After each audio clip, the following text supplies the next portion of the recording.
We all think we know Romeo. He's one of the most famous characters ever written, right? But what if we could actually get inside his head?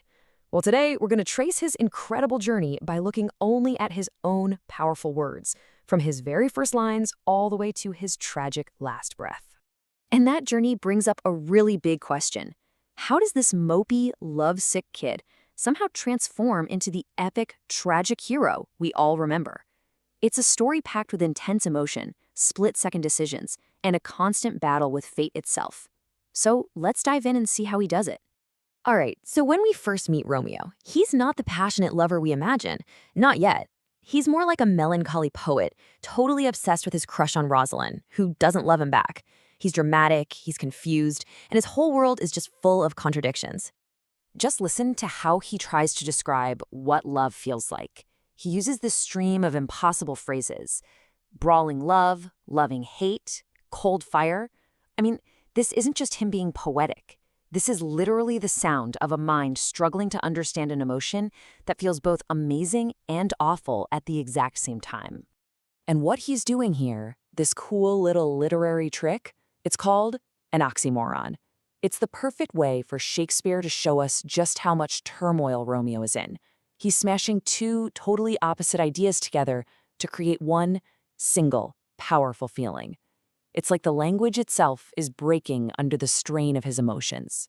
So you can see this huge gap between what he thinks love should be and what he's actually feeling. He imagines it's supposed to be this tender thing, something gentle and kind.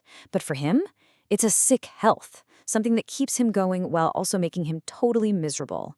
This really sets the stage for a guy who is desperate to find a real connection. And right before he goes to the party that will change his life forever, he says this: "I have a soul of lead." This isn't just him saying, "Oh, I'm sad." This is heavy. It's this deep, sinking feeling that he just can't shake, almost like he knows something big and probably bad is about to happen. Okay, so let's shift gears to the moment that changes everything. The second Romeo sees Juliet, all that darkness just vanishes. His language completely flips, going from all those gloomy contradictions to these incredible, dazzling images of light and beauty. His world is, quite literally, lit up. Forget the party decorations. For Romeo, Juliet is so radiant that she could actually teach the torches how to burn properly. This isn't just a clever compliment, it's a total revelation. In a whole room full of people, she is the only light he can see. And he doesn't stop there. He comes up with this stunning image. Everyone else at the party suddenly becomes a flock of boring, dark crows, but Juliet, she's a single, pure, snowy dove. It shows he's found something that feels sacred in an ordinary world. His love instantly goes from a simple crush to something that feels almost spiritual. And boom, here's the turning point. He asks himself this question, and in one single moment, he completely rewrites his own past.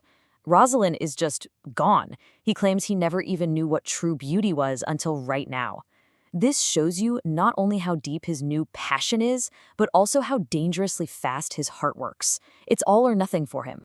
This is probably his most famous line, and for a really good reason. He doesn't say she's like the sun. He says she is the sun. Think about that. She has become the absolute center of his universe. All that cold fire and sick health stuff, it's just evaporated. Juliet hasn't just made him feel better. She's created an entirely new reality for him. As he's listening to her up on the balcony, he elevates her even higher. Now she's not just the sun, she's a bright angel. He's putting her up there with the heavens, with the stars and fate itself. In his eyes, she's perfect, pure, and almost too good for this world. But, this bright, beautiful love story, it's about to take a really dark turn. In the heat of the moment, passion turns into violence and everything changes. And you can hear it in Romeo's words. They shift again, this time to pure despair and this feeling that he has no power at all against fate. So he's just seen his best friend Mercutio killed, and in a blind rage, he kills Tybalt. And in that awful moment right after, when he realizes what he's done, he cries this out. It's like he suddenly sees that he's not in control. He's just a plaything, a fool being cruelly manipulated by fortune, like he's just stumbled into a trap set by the universe. And just look at how fast this all happens. We're talking about the span of, An hour. His best friend is killed, he gives in to his rage and gets revenge, he kills Juliet's cousin, and then he's banished forever.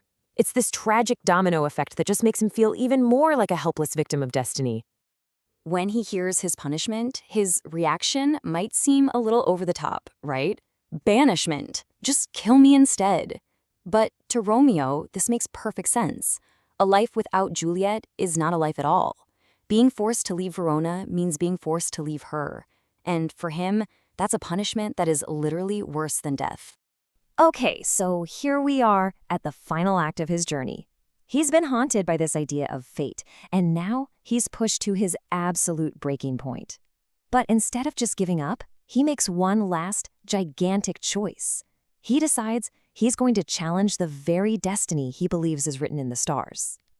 When he gets the false news that Juliet is dead, he doesn't just cry, he declares war. This is an incredible moment of defiance. He's basically shouting at the heavens, I am not Fortune's fool anymore. If the stars say he and Juliet have to be apart, well, he's going to defy them by choosing to be with her in death. And this brings up the huge question at the heart of the whole play, doesn't it? By choosing to die, is Romeo actually beating his destiny, or is he tragically playing right into its hands? Is this the ultimate act of free will, or was this devastating end going to happen no matter what? His very last words bring his entire story full circle. It all started for him with a kiss at that party, and now it ends with a final kiss in the tomb. His last action is an act of love, a way to seal their union forever, even if it has to be in death. So, we're left with the ultimate question.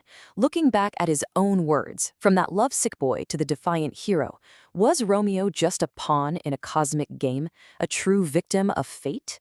Or was he the product of his own impulsive, passionate choices?